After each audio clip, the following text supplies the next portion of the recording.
Salam, hər vaxtınız xeyir. Bu gün sizlə magistratura imtahanının Dövlət İmtahan Mərkəzinin çıxardığı model suallarına baxacağıq informatik rəqəmində. Deməli, gəlin görək nə var, nə yox. Elə vaxt itirmədən birinci sualımızdan başlayaq. Deyir, verilmiş ilik funksiyasının qiymətin hesablanması qaydasına əsasən algoritmin blok sxem qurulan zaman ən az neçə şərt blokundan istifadə edilər? Deməli, biz bunu indiyə qədər belə deyək də, kitablarımızda sadə formalarından deyirdik ki, məsələn, 3 dənə olsa 2 dənə götür, böyük bərabər işarəsi görərsənsə 1 dənə götür, rahat yadda qalsın deyə. Amma bu məsələdir ki, bunun konkret həlli qaydasına biz necə deyim, müraciət eləməliyik. Deməli, biz nə edək? Gəlin bir dənə ədəd oxu çəkək. Deməli, bax, verilən ifadə, yəni A ifadəsi 7-dən balacadır, 1-dən böyük. Amma daxil deyil. 7-dən balaca, 1-dən böyük. Yəni A ifadəsi bunlardan birinin arasında, bunlar arasındadır. 7 ilə 1-in arasındadır. Burada. Düzdür, bu ikisinin arasında. Amma daxil deyil də 7 ilə 1. Sonra deyir ki, ikinci şərtdə A böyük bərabər olsun 8-dən. Burada 8 olsun da 7-dən sonra və 8 də daxildir. Götürdük, bura 8-i qoyduk. 8-dən böyük bərabər olsun. Bu tərəf. Böyle gedirmi? Sonra deyir nə olsun? A kiçik bərabər olsun 1-dən. Artıq bu dəfə nə olsun? Üçüncü şərtdə A da ödənsin. 1 də ödənsin bilirsin. Kiçik bərabər olsun 1-dən. İndi qulaq as, bunu yadında saxla. Bunun istənilən tipində bu dediyim qayda düzgündür.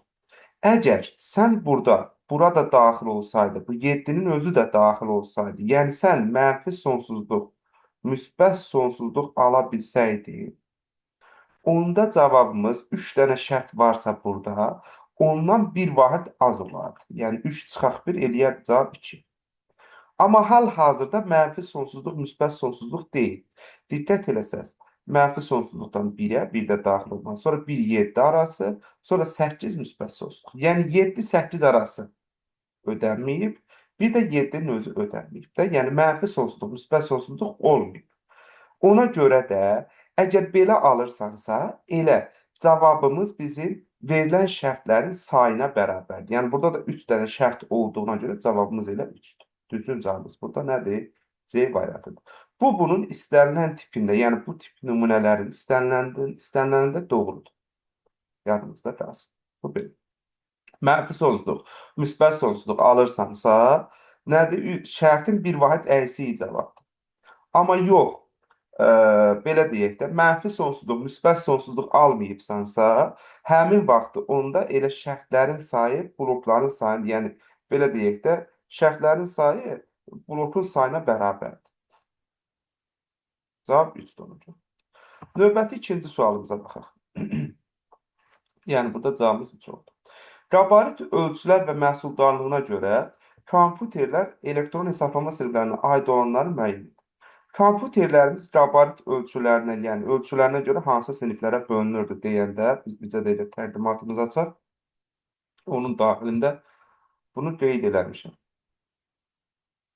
Bizə dəqiqə, buradadır. Əgər biz diqqətli baxsaq,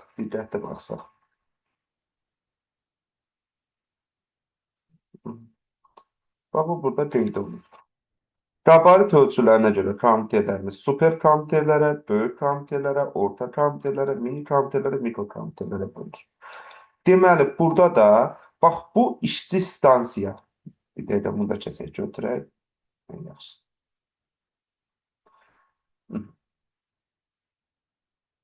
Burada gördüyümüz bu işçi stansiya. Bu fərdi kompüterin növüdür. Qabarit ölçülərinə görə növü deyil. Mini kompüterlər 1-dir.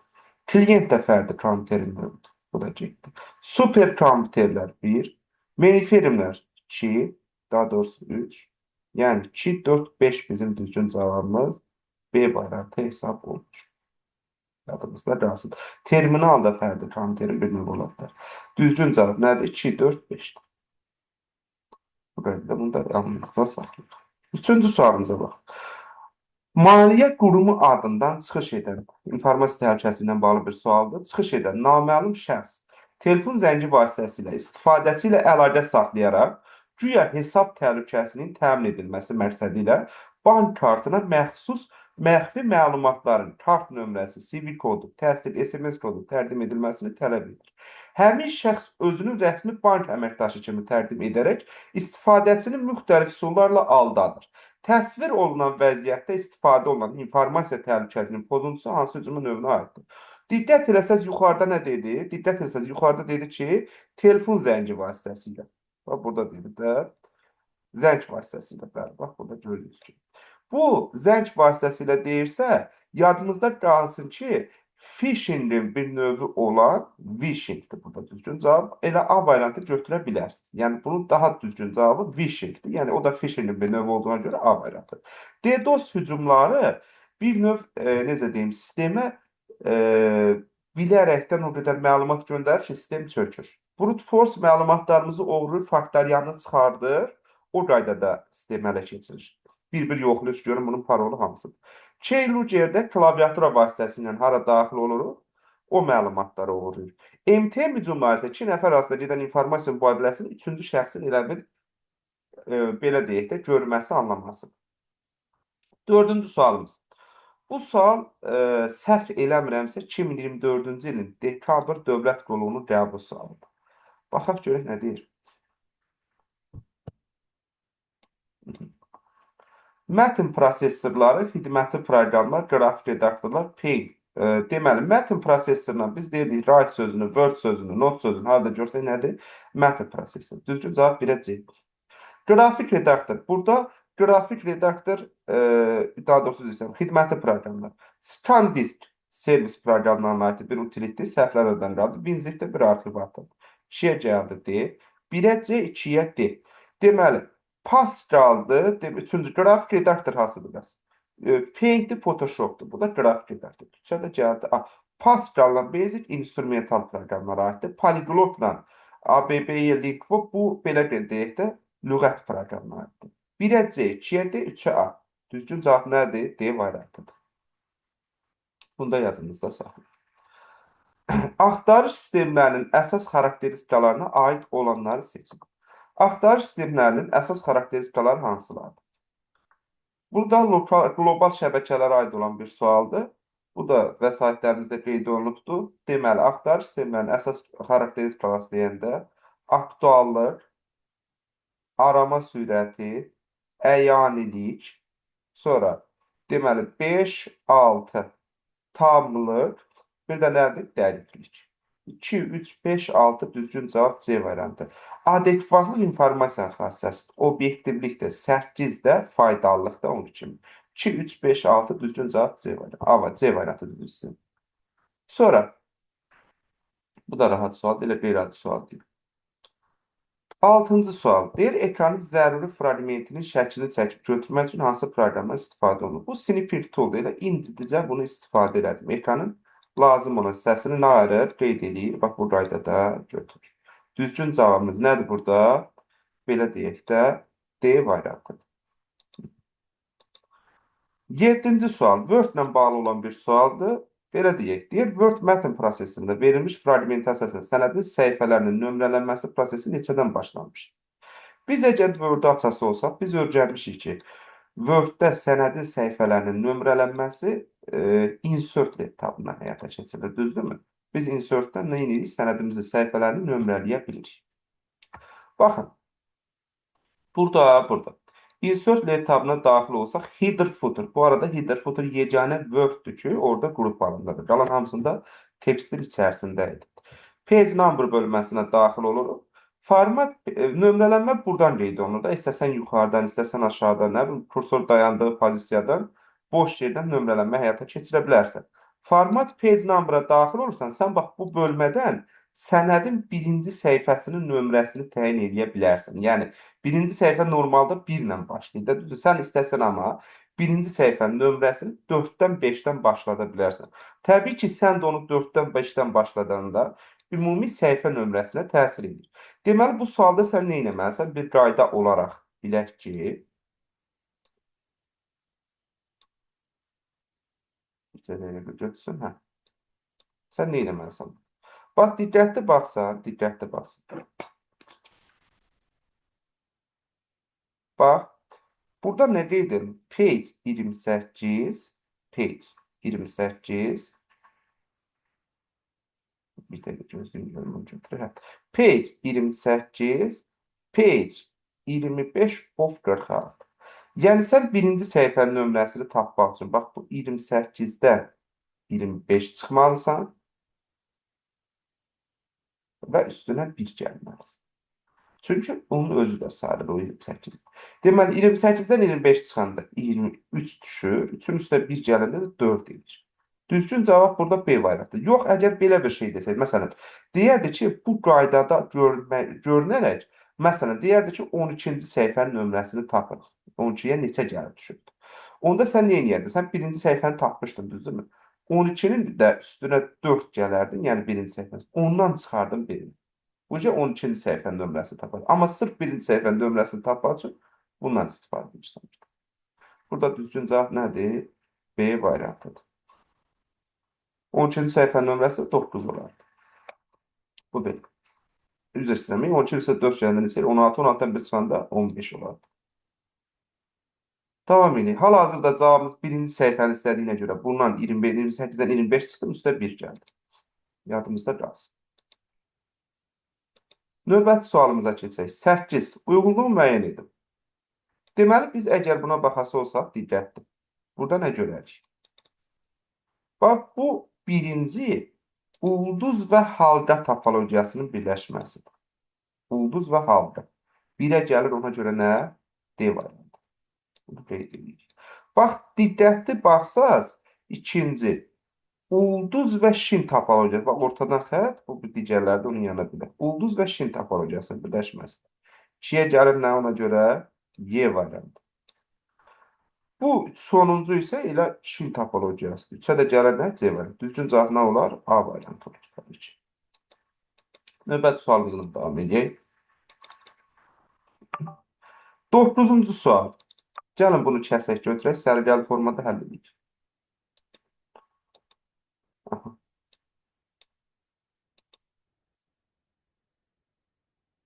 Baxaq görək nə deyir ki, bu belə.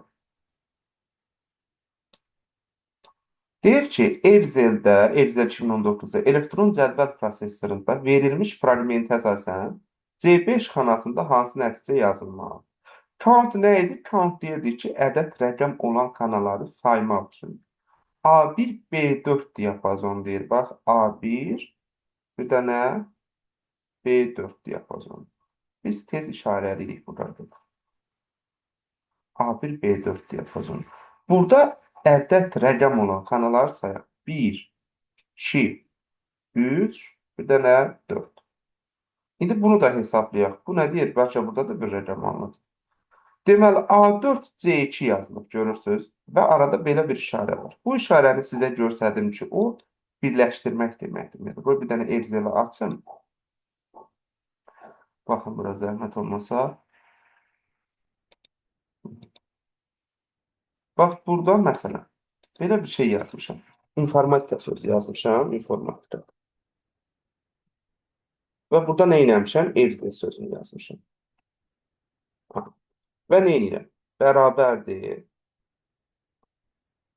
Bu informatika ət işarəsi, o işarə ət işarəsi nə idi? O bax, bir işarə.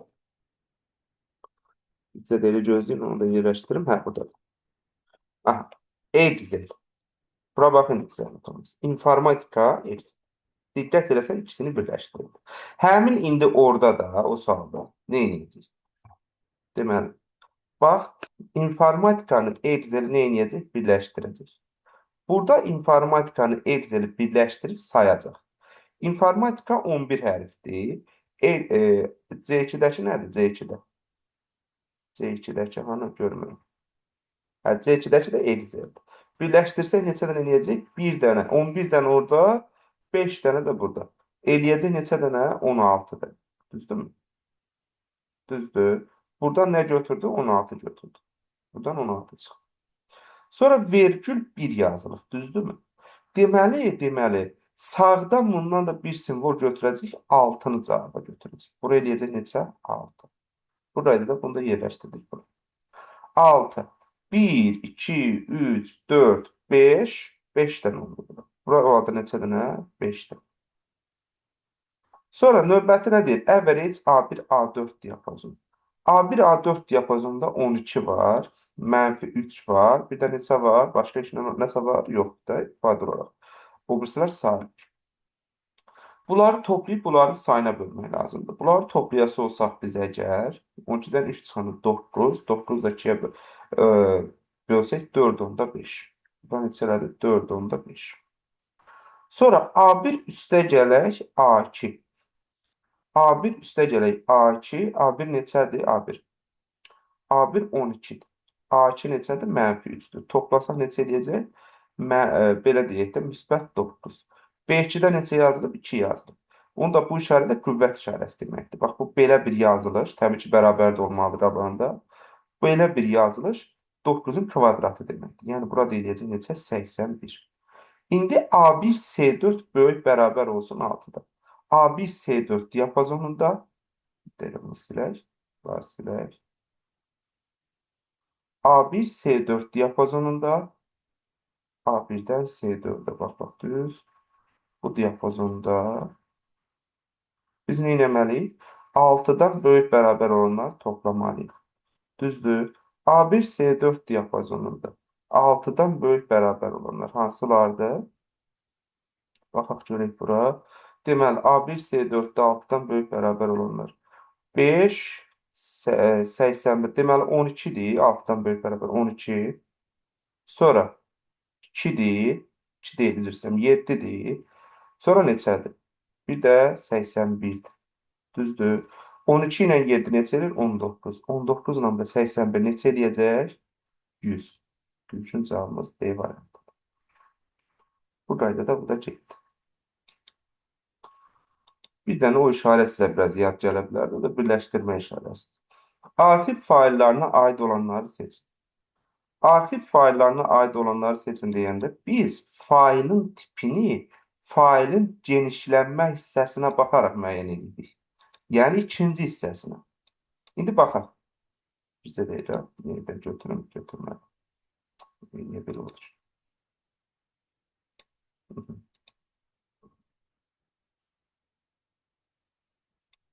Bura baxaq zəhmət olmasa. Bax, arxiv faillərinə aid olanları seçin deyəndə bax, biz failin tipini yenə deyirəm, failin ikinci hissəsinə baxmaqla təyin edə bilərik. Bax, bu TXT arxiv faili deyil, aydın məsələdir. Bu getdi. RAR arxiv failidir, 1-2-dir. LRH da arxiv failidir. Bu elektron poçtdur. TAR, bax, bu arxiv failidir. OBC də kitabxana barədir. Düzgün cavab 2, 3, 5, yəni B variantı hesab olunur. Növbəti sualımıza baxaq vaxt itirmədən. Mətnin səslə ucadan oxunması və oxunan hər bir sözün vurğulanması hansı etabında həyata keçirilir? Bu, belə deyək də, diqqətli baxsaq əgər biz bura, mətnin səslə oxudan, belə deyək də, yuxarıdan oxunması üçün biz mətni seçərik, review etabının read aloud əmrindən istifadə edə bilərik. Başlayaq bir qurulma eləyə, yuxarıdan oxuyaq. Təbii ki, onu bilib yoxdur. Düzgün cavabımız burada nədir? C variantı. Bu, referensdə də ola bilməz, referens istinaddır. Dravda da ola bilməz. Drav qələmlə çəkir, yazmaq demək. Layout düzən demək, səhifə düzəni. Dizayndakı mətnin səhifələrinə ümumi dizayn verir. Yəni, bu elə düşünsə elə review'un içərisində ola bilər. 12-ci sualımıza baxaq. Bu sual köhnə sualdır. Yəni, belə deyək də, əvvəllər istifadə olunmuş sualdır, elə model sual kimi istifadə olunmuş sualdır. Gəlin baxaq. Görək nə deyir ki, bunu. Bunu da kəsək, sərbəyə formada götürək.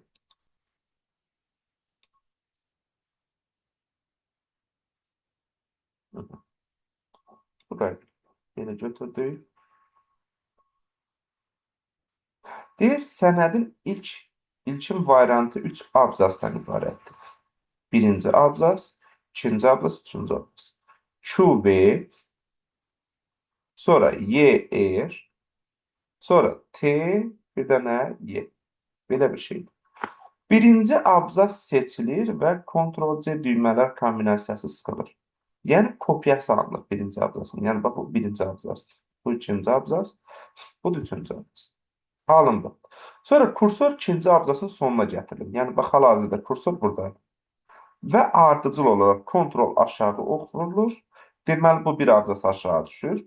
Q V, ikinci Y, R yazırsam bunu da. Sonra bir abzas aşağı düşür. Yəni kursor kontrol aşağı oxuyor. Və kontrol V kombinasiyası vurulur. Yəni həmin o bayaqki Q V nə olur? Yapışdırılır ora. Bunun alt hissəsi. Onda belə düşür deyək də bu gəlir düşür bura. Bu qaydada. Sonra nə olur? Altında da T yenə öz yerində.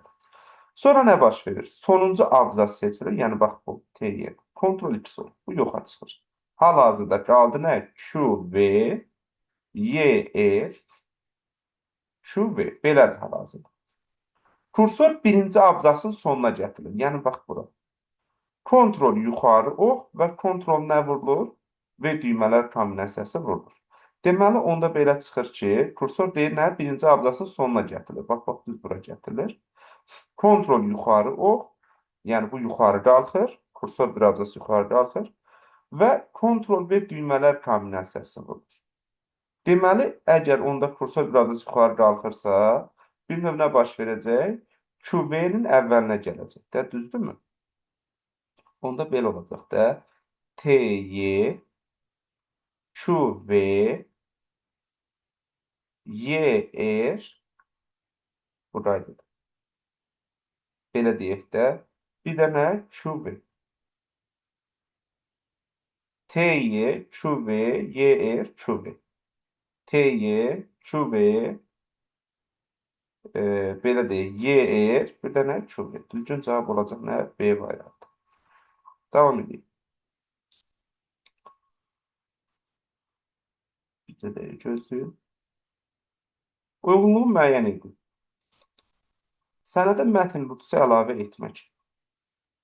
Sənədə mətn qutusu əlavə etmək üçün elə görürsünüz burada C variantı. Birə gəldi nə? C variantı. Sənədə piktoqram əlavə etmək. Sənədə internet və video əlavə etmək. 3-ə gəldi B variantı. 1-ə C, 3-ə B. 2-yə də nədir? Piktoqramlar əlavə edin. Y variantı. Düzgün cavab nədir? A variantı. Növbəti sualımıza baxaq. 14-cü sualımız. Deyir ki, Excel'də A1 xanasının məlumat yazarkən aşağıdakı kimi xətanın yaranma səbəbi nə ola bilər? Deməli, nə baş verir? Baxın, bu xətanı biz validation məhdudiyyət deməkdir. Nə vaxt alaq? Gəlin, bax, bu xanaya bir məhdudiyyət təyin edir. Bu xananı seçirəm. Keçirəm, belə deyək də, data bölməsinə. Data validation əmrini vururum. Buradan deyirəm ki, məsələn, belə deyək də, nümunə olur. Bu xanaya minimal 2 daxil edə bilim. Maksimal neçə daxil edə bilim? 12 daxil edə bilim. O düyməsini sıxıram. İndi baxın, burada zəhmət olmasın. 3 daxil edirəm. Heç bir problem yoxdur. Çünki minimal 2, maksimal neçə? 12 daxil edə bilim. İndi gəlirəm. Belə deyək, 2 yazmaq istəyirəm. Bizə deyək, 2-ni də daxil edə bilirdim. Gəlirəm, 1 yazmaq istəyirəm. Bax, bu xətanı alırım. Bayaqki hissə. Deməli, indi gəlsək o sualın cavabına. Bayaqki hissə. Cədvələ sütun başlarının qeyd olunması üçün məlumat yazmaq mümkün deyil. Xanaya kəsr tipli ədədlər daxil edərkən kəsr hissəsini ayırmaq üçün nöqtə deyil, vergüldən istifadə. Xeyr. Onda bu xətanı vermir. Elə mətn tipi kimi qəbul edir, sadə yaz. A1 xanasının yalnız tam ədədlərin daxil edilməsi məhdudiyyəti qoyulmuşdur. Bəli, bax, burada düzgün cavab nədir? C variantı. Bura belə deyək də, tam ədədlərin daxil edilməsi məhdudiyyəti qoyulub, yəni belə kəsr ədədlər xeyl, ona görə də düzgün cavab C variantı. Düzləndirilmə də yox, Y variantı da yox. Deməli, 15-ə də baxaq. Digər qalan hissəsini növbəti videoda çəkəcəm bunun izahını. Deməli, gəlin görək nə deyir?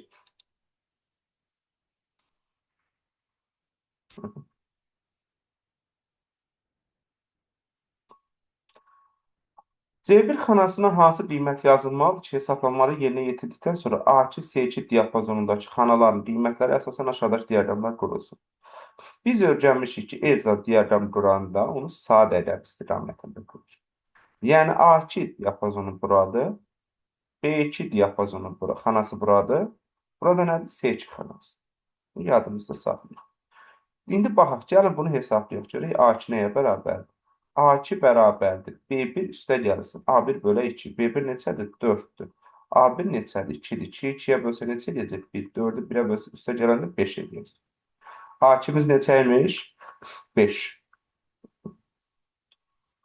İndi gələk C1 vurulsun 3 çıxaq B1. C1 neçədir? C1 yoxdur da, onu da istəyir elə bizdən. Ona bir x deyir. 3x çıxaq B1 neçədir? 4-dür. 3x çıxaq 4.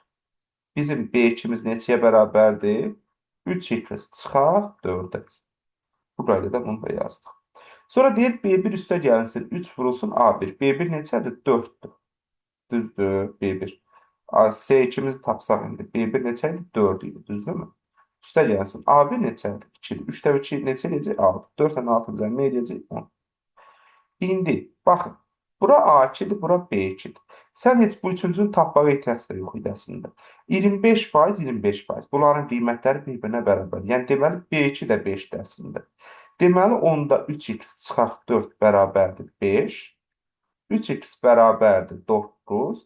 X də bərabərdir nəymiş? 3 imiş. Bu elə təkrar sualımız.